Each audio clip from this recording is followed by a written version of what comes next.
క్షణక్షణం పోరాటం కణంకణం ప్రజాపక్షం జన సైనిక్ న్యూస్ కి స్వాగతం. ముందుగా హెడ్లైన్స్. తీవ్ర ఉత్కంఠ రేపుతున్న ఏపీ ఎన్నికల ఎగ్జిట్ పోల్ ఫలితాలు. ఉత్తరాంధ్ర, గోదావరి డెల్టా, దక్షిణ కోస్తా వైసీపీ కొంప ముంచనున్నాయా?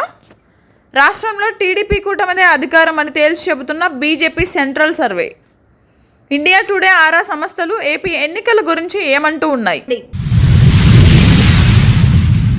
మహిళలు, వృద్ధులు టీడీపీ కొంప ముంచారా? 8 లక్షల కొత్త మహిళా ఓట్లు వైసీపీకేనా? 5 ఏళ్ల సంక్షేమ పథకాల రుణం తీర్చుకున్నారా? చంద్రబాబు సూపర్ 6ను మహిళలు నమ్మలేదా? ఇవే నిజమైతే జగన్ రికార్డు సృష్టించనున్నారా? చీకటి పాలనకు తెరబడబోతుంది. వెలుగులు విరజిమ్ముతూ రాహుల్ గాంధీకి ఆహ్వానం.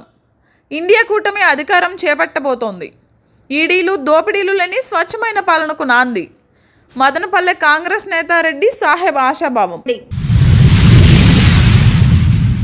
టీడీపీ నేతల్ని అలర్ట్ చేసిన చంద్రబాబు. నియోజకవర్గాలకు చేరుకున్న అభ్యర్థులు. సమస్యాత్మక అసెంబ్లీలో మరింత అప్రమత్తం. కౌంటింగ్ శ్రేణులకు సూచనలు, సలహాలు. రిలాక్స్ చాలు, రంగంలోకి దిగాలని హెచ్చరిక. ఇక డీటెయిల్స్ చూస్తే, తీవ్ర ఉత్కంఠ రేపుతున్న ఏపీ ఎన్నికల ఎగ్జిట్ పోల్ ఫలితాలు. ఉత్తరాంధ్ర, గోదావరి డెల్టా, దక్షిణ కోస్తా వైసీపీ కొంప ముంచనున్నాయా? రాష్ట్రంలో టీడీపీ కూటమి మీద అధికారం అని తేల్చి చెబుతున్న BJP central survey. India Today, Aara సంస్థలు ఏపీ ఎన్నికల గురించి ఏమంటున్నాయి? రాష్ట్రంలో కూటమి అధికారంలోకి వస్తే జనసేనాధిపతి పవన్ కళ్యాణ్ మంత్రి పదవి తీసుకుంటారా? కేంద్రంలోని బీజేపీ సర్కార్లో రాష్ట్రం నుంచి మంత్రి పదవులు ఆ ఇద్దరికేనా? జూన్ 4న వెలువడే ఎన్నికల ఫలితాల కంటే ముందు శనివారం సాయంత్రం విడుదలయ్యే ఎగ్జిట్ పోల్ ఫలితాల కోసం రాష్ట్రంలో రాజకీయ పార్టీలు, అభిమానులు, జనం ఆసక్తిగా ఎదురు చూస్తున్నారు. ఎన్నికల ఘట్టం దేశవ్యాప్తంగా ఈ రోజు సాయంకాలం ముగుస్తుంది. ఎన్నికల ఫలితాల జోష్యాల మీద ఉన్న నిషేధం తొలగుతోంది. గతంలో ఇండియా టుడే మీడియా గ్రూప్తో పాటు ఆరా సంస్థ వెలువరించిన ఎగ్జిట్ పోల్ ఫలితాలు నిజమైన ఫలితాలకు దాదాపు దగ్గరలో ఉన్నాయి. దీంతో ఈ సంస్థలు ఏపీ ఎన్నికలకు సంబంధించి ఎటువంటి సమాచారాన్ని అందిస్తాయన్న విషయం మీద ఉత్కంఠ నెలకొంది. ఏపీలో వైసీపీ, టీడీపీ కూటమి మధ్య హోరాహోరీ ఎన్నికల పోరు జరిగింది.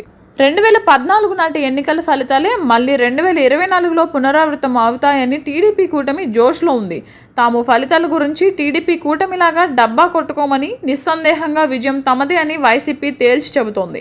ఇదిలా ఉండగా బీజేపీ సెంట్రల్ పార్టీ రాష్ట్రానికి సంబంధించి ప్రత్యేక సర్వే చేయించిందనే వార్తలు గుప్పుమంటూ ఉన్నాయి. ఈ సర్వేలో కూటమి 130 అసెంబ్లీ స్థానాలు, 18 నుంచి 20 వరకు ఎంపీ స్థానాలను కైవసం చేసుకునుందని తెలిసింది. అభివృద్ధిలేమి, అవినీతి, అరాచకం తదితర అంశాలు వైసీపీకి ప్రతికూల అంశాలుగా మారినట్లు తేలింది. దీంతో పాటు ఉత్తరాంధ్ర, గోదావరి డెల్టా, దక్షిణ కోస్తా ప్రాంతాల్లో జరిగిన కుల సమీకరణాలు వైసీపీ సంక్షేమ పథకాలను గంగలో కలిపినట్లు తెలిపింది. దీంతో ఈ ప్రాంతాల్లో వైసీపీ దారుణంగా దెబ్బతినబోతున్నట్లు తెలియవచ్చింది. ఇదిలా ఉండగా రాష్ట్రంలో కేంద్రంలో ఎన్డీఏ ప్రభుత్వాలు ఏర్పడతాయని, రాష్ట్రం నుంచి 2 కేంద్ర మంత్రి పదవులు దక్కనున్నట్లు ప్రచారం జరుగుతోంది.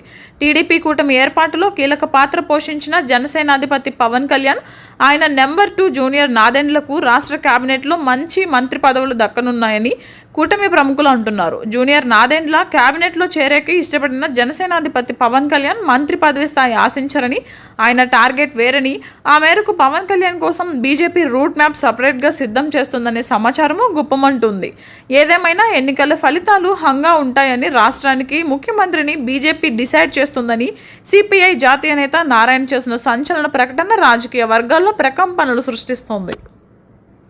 ఇది కలికాలం. అప్పటికప్పుడే కర్మ ఫలితాలు అనుభవించాల్సి ఉంటుంది. అవును, మనం మంచి చేసినా, చెడు చేసినా దాన్ని దేవుడు గమనిస్తూనే ఉంటాడని పెద్దలు చెప్తుంటారు. సోషల్ మీడియా పుణ్యమా అని చాలా వీడియోలు వైరల్ అవుతున్నాయి.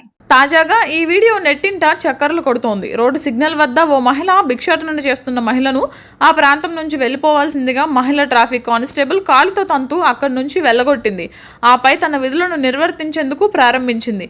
ఇంతలో ఏమైందో ఏమో కానీ ఎండకు తల తిరిగి కింద పడిపోయింది. అప్పుడు పక్కనే ఆమె వెళ్లగొట్టిన మహిళ భిక్షాటకురాలు ఆమె వద్ద ఉన్న వాటర్ బాటిల్లోని నీటిని మహిళా కానిస్టేబుల్ ముఖంపై చల్లి లేపింది. కాసిన్ని నీళ్లు కూడా తాగించింది. దీంతో ట్రాఫిక్ పోలీస్ ఆ మహిళ చేయి పట్టుకుని నిలబడగలిగింది. ఈ వీడియో ప్రస్తుతం నెట్టింట వైరల్ అవుతోంది. ఈ వీడియోను చూసిన వారంతా రకరకాలుగా కామెంట్లు చేస్తున్నారు.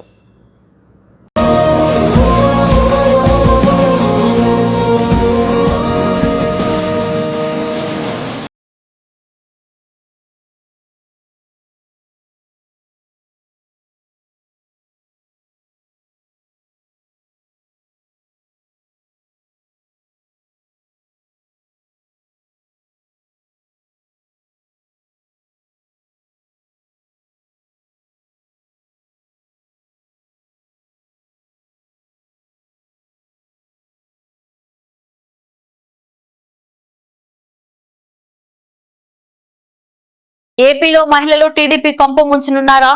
గుంపగుత్తిగా వైసీపీకి ఓట్లు వేశారా అంటే అవుననే సమాధానం వినిపిస్తుంది. పోలింగ్ ముగిసిన వెంటనే టీడీపీ కూటమికి అనుకూల వాతావరణం కనిపించింది. కానీ పూర్తి స్థాయిలో లెక్కలు వేసిన తర్వాత ఢీలా కనిపిస్తుంది. మహిళా ఓటింగ్ పెరగడం, వృద్ధులు పెద్ద ఎత్తున ఓట్లు వేయడం వంటి కారణాలు చూస్తే వైసీపీకి ధీమా పెరిగింది. టీడీపీ కూటమిలో ఆందోళన కనిపిస్తోంది.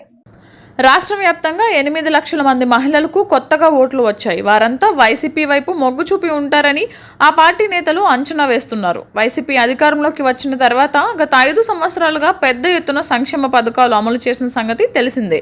కేవలం మహిళల పేరుతోనే వారు లబ్ధిదారులుగా చూపించి వారి ఖాతాలోనే నగదు పెద్ద ఎత్తున జమ చేశారు.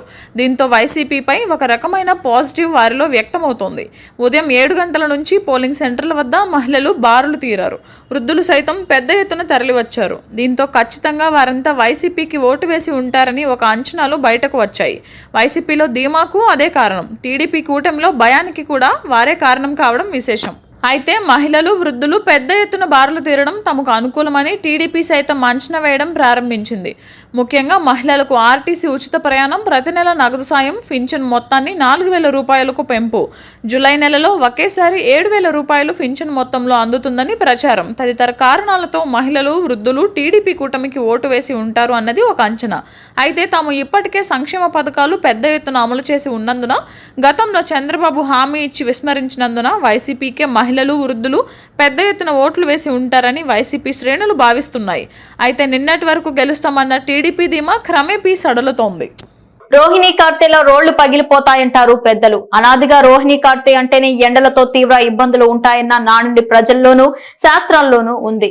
రోహిణి కార్తె ఫలితంగా ఈ పక్షం రోజులు అధిక వేడి గాలులు, తీవ్రమైన ఎండ, అగ్ని ప్రమాదాలు, ఉక్కపోతతో ఇబ్బంది పడుతూ ఉంటారు. రోహిణి నక్షత్రం చంద్రునికి సంబంధించిన నక్షత్ర రాశిగా పరిగణించబడుతోంది. సూర్య భగవానుడు రోహిణి నక్షత్రంలో ప్రవేశించినప్పుడు చంద్రుని చల్లదనం తగ్గుతుంది. దీని కారణంగా కొన్ని ప్రదేశాలలో ఈ సమయంలో రాత్రి పగలు అనే తేడా లేకుండా తీవ్రమైన వేడి ఉంటుంది. ప్రస్తుతం రోహిణి కార్తె జరుగుతోంది. సూర్య భగవానుడు రోహిణి నక్షత్రంలోకి ప్రవేశించినప్పుడు వేడి రోజు రోజుకి పెరుగుతుందని శాస్త్రాలు చెబుతున్నాయి. ఈ రోహిణి కార్తెలోని ఎండలకు రోళ్లు, రోకళ్ళు పగులుతాయని పెద్దలు చెప్పిన విషయం మనలో మెదలాడుతూ ఉంటుంది. వేసవిలో ఉండే ఎండల వేడిని తట్టుకోలేమంటే ఇక ఎండాకాలంలో చివరి కార్తె అయిన రోహిణిలో ఎండలు అంటే మండుతాయి. ఈ ఏడాది రోహిణి కార్తె మే 25న ప్రారంభమై జూన్ 8వ తేదీతో ముగుస్తుంది. ఆంధ్రప్రదేశ్ రాష్ట్రంలో ఎన్నికల ఫలితాల వేళ రాష్ట్ర వ్యాప్తంగా అందరిలోనూ ఉత్కంఠ కొనసాగుతుంది. 3 రోజుల్లో ఎన్నికల ఫలితం విడుదల కానున్న నేపథ్యంలో పార్టీ నేతలను చంద్రబాబు నాయుడు అలర్ట్ చేశారు. మొన్నటి వరకు అమెరికాలో పర్యటించి వచ్చిన చంద్రబాబు వచ్చిన తర్వాత నుండి పూర్తి స్థాయిలో బిజీ అయ్యారు. ఎన్నికల ఫలితాలపై పార్టీ శ్రేణులతో సమీక్షలు జరుపుతున్నారు. టీడీపీ అధినేత చంద్రబాబు నాయుడు మాత్రమే కాదు, ఆంధ్రప్రదేశ్ రాష్ట్ర వ్యాప్తంగా ఎన్నికల్లో పోటీ చేసిన మెజారిటీ అభ్యర్థులు కొందరు విదేశాలకు వెళితే, కొంతమంది ఇతర ప్రాంతాలలో పర్యటిస్తూ రిలాక్స్ అవుతున్నారు. ఫలితాలకు ముందు రోజు తిరిగి రావాలని నిర్ణయించుకున్న వారు కూడా లేకపోలేదు. అయితే తెలుగుదేశం పార్టీ అభ్యర్థులను, కూటమి నుండి పోటీ చేసిన అభ్యర్థులకు చంద్రబాబు ఫలితాల నేపథ్యంలో అలర్ట్ చేశారు. నియోజకవర్గాలకు చేరుకోవాలన్న చంద్రబాబు నాయుడు ఫలితాల సందర్భంగా ఏదైనా జరిగే అవకాశం ఉందని, అందరూ అప్రమత్తంగా ఉండాలని సూచించారు. ముఖ్యంగా సమస్యాత్మక ప్రాంతాలలోని అభ్యర్థులు మరింత జాగ్రత్తగా ఉండాలని సూచిస్తున్నారు. కౌంటింగ్ సందర్భంగా శ్రేణులకు చంద్రబాబు సూచనలు, సలహాలు ఇస్తున్నారు. దీంతో నియోజకవర్గాలలో సందడి వాతావరణం కనిపిస్తుంది. అయితే కౌంటింగ్ సందర్భంగా చంద్రబాబు ఎవరు తొందరపాటు చర్యలకు పాల్పడవద్దని, పదే పదే టెన్షన్ వద్దని ఆయన టెలికాన్ఫరెన్స్ పెట్టి మరీ చెప్పారు. ఖచ్చితంగా టీడీపీ కూటమి విజయం సాధిస్తుందని, ఇందులో సందేహం లేదని, అలాగని ఎవరూ నిర్లక్ష్యంగా కూడా వ్యవహరించకూడదని చంద్రబాబు సూచించారు. కౌంటింగ్ ఏజెంట్లను ఎంపిక చేసుకోవడం, కౌంటింగ్ సార్లని ఎప్పటికప్పుడు పరిశీలించడం వంటివి ఖచ్చితంగా చూడాలని పేర్కొన్నారు.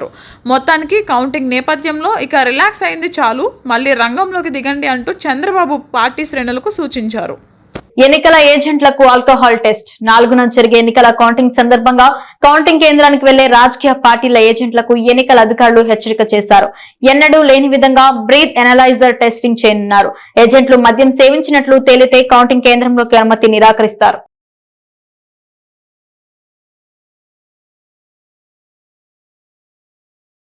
చీకటి రోజులు కనుమరుగైన వెలుగులు విరజిమ్మే రోజు ఈ నెల 4వ తేదీన రానుంది. ప్రధాని మంత్రి ఎవరనేది ఆ రోజు తేలిపోతుంది. దేశ ప్రజలకు మంచి రోజులు రానున్నాయి. ఇండియా కూటమిని దేశ ప్రజలు ఆశీర్వదించారని మదనపల్లి నియోజకవర్గ కాంగ్రెస్ పార్టీ నాయకులు ఎస్ రెడ్డి సాహెబ్ ధీమా వ్యక్తం చేశారు. దేశానికి మళ్లీ మంచి రోజులు మరో 3 రోజులలో రాబోతున్నాయని, చీకటి రోజులు కనుమరుగై కొత్త పాలన వస్తుందనే ఆశాభావాన్ని మదనపల్లి నియోజకవర్గ కాంగ్రెస్ పార్టీ నాయకులు ఎస్ రెడ్డి సాహెబ్ వ్యక్తం చేశారు. ఈ నెల 4వ తేదీ దేశ ప్రధానమంత్రి ఎవరు అనేది స్పష్టంగా తెలుస్తుందని, కాంగ్రెస్ పార్టీ మిత్రపక్షాలు ప్రభుత్వాన్ని ఏర్పాటు చేస్తాయనే ధీమాను వ్యక్తం చేస్తూ శనివారం కాంగ్రెస్ పార్టీ కార్యాలయంలో విలేకరుల సమావేశం నిర్వహించారు. ఈ సందర్భంగా రెడ్డి సాహెబ్ మాట్లాడుతూ దేశవ్యాప్తంగా మారిన పరిస్థితులు ఇండియా కూటమికి అనుకూలంగా ఉన్నాయని పేర్కొన్నారు. అత్యధిక స్థానాలు కాంగ్రెస్ పార్టీతో సహా దాని మిత్రపక్షాలు గెలుపొంది ప్రభుత్వం ఏర్పాటు చేయడం ఖాయమన్నారు. నేటి సాయంత్రం వెలువడే ఎగ్జిట్ పోల్స్ ఈ విషయాన్ని స్పష్టం చేస్తాయని ఆశాభావం వ్యక్తం చేశారు. చీకటి రోజులు పోయి వెలుగులు విరజిమ్మే రోజు వస్తోందని, రాహుల్ గాంధీనే ప్రధానమంత్రి చేసుకోవాలని ప్రజలలో అత్యధికులు మద్దతుగా నిలబడ్డారని స్పష్టం చేశారు. 10 సంవత్సరాలుగా కేంద్రంలో అధికారంలో ఉన్న పార్టీ ప్రజల విశ్వాసాన్ని కోల్పోయిందని, పాలించే నైతికత లేదని ప్రజలు గుర్తించారన్నారు. రాహుల్ గాంధీ పైన నమ్మకం, విశ్వాసం వ్యక్తం చేస్తూ ప్రజలు సంపూర్ణ మద్దతు ఇచ్చారని, ఈడీలు దోపిడీలు లేని నిష్పక్షపాత పాలన కోసం ఎదురు చూస్తున్నారన్నారు. కాంగ్రెస్ పార్టీ, ప్రాంతీయ పార్టీల ఇండియా కూటమి అధికారంలోకి రావాలని ప్రతి ఒక్కరూ ఎంతో ఇష్టపడ్డారని వారందరికీ పేరు పేరున ధన్యవాదాలు తెలిపారు. ఈ సమావేశంలో డాక్టర్ ఎస్కే భాషా, మీనాకుమారి, సోమశేఖర్, సమీర్, అన్వర్, మహబూఫీర్, మొహమ్మద్ అలీ, అల్లాబక్ష్, కాసిం, ఈశ్వరమ్మ, శరత్ కుమార్ రెడ్డి, నాగరాజు, మస్తాన్, బాషాన్, సయ్యద్ సోను పాల్గొన్నారు. అలాగే 4వ తేదీ రోజు భారత ప్రధాని ఎవరనేది చిక్కుముడి వీడనుంది. మనకు చీకటి రోజులు కనుమరుగవుతున్నాయి.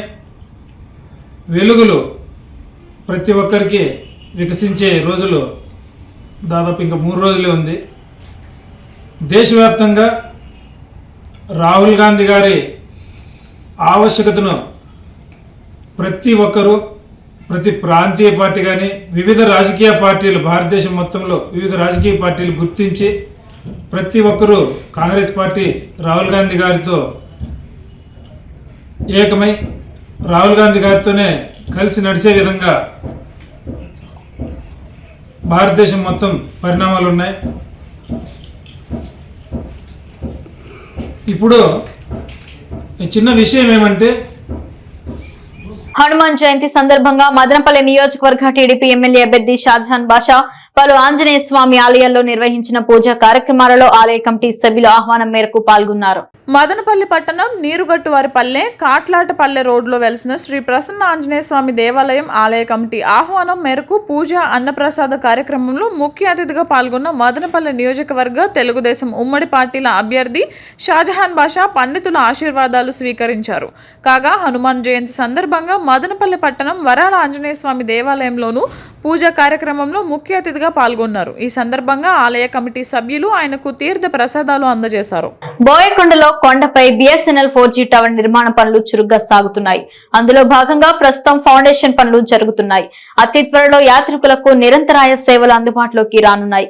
దేవస్థానంలో వివిధ రకాల సేవ, టికెట్ల జారీ సమయంలో ఇంటర్నెట్ ఇబ్బందులకు పరిష్కారం లభించనుంది. సెల్ టవర్ ఫౌండేషన్ పనులను తిరుపతి బిఎస్ఎన్ఎల్ సిజిఎం కార్యాలయ ఎస్డిఈ మోహన్ శనివారం పర్యవేక్షించారు.